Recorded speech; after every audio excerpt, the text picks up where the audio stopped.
What if you're already a big success? Really, what if you're already the person you once dreamed of becoming? You've accomplished things your younger self would be amazed by. You've crossed finish lines, achieved goals, overcome obstacles. You've survived some serious stuff. But somewhere along the way, we stopped celebrating. I'm Hector Bremner, and after years in leadership in the public and private sectors, I've had to learn a lot of tough lessons. And the one I wanted to share with you today has really helped me, and I think it'll energize you along your journey. Because, sure, we get to have moments where victory is clear. For me, is winning an election or cracking that first million in revenue. But I've learned something important along the way. Real success often arrives quietly. Because let's face it, we're too busy moving on to the next thing. We forget to honor the last one. And when we forget how far we've come, when we only chase the next big win, we get overwhelmed and motivation fades. No one can stay focused if they keep telling themselves they've done nothing or at least nothing lately. But here's the real truth: you're winning every day. You just haven't paused long enough to notice.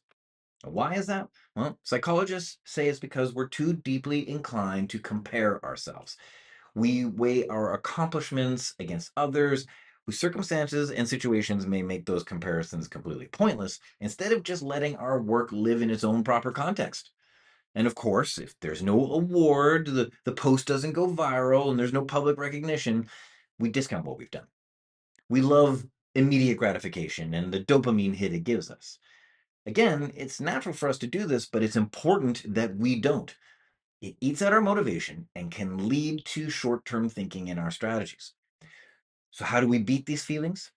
Well, maybe philosophers in ancient times have the answers for these modern problems, because these problems were modern for them too.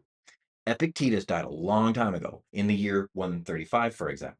Born into slavery, he achieved his freedom and went on to enormous influence in his lifetime. Few people's lives exemplify what it means to go from the bottom to the top. And he said we need to focus on who we're becoming, not just what we're achieving, to be grateful for how far we've come each day, and to measure our progress from the inside out. That's powerful.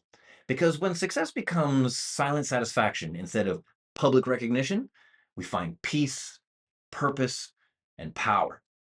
So today, before you chase the next goal, celebrate this version of you.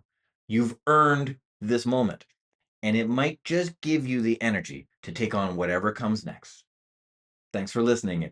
Now, like, share, and comment on your silent successes.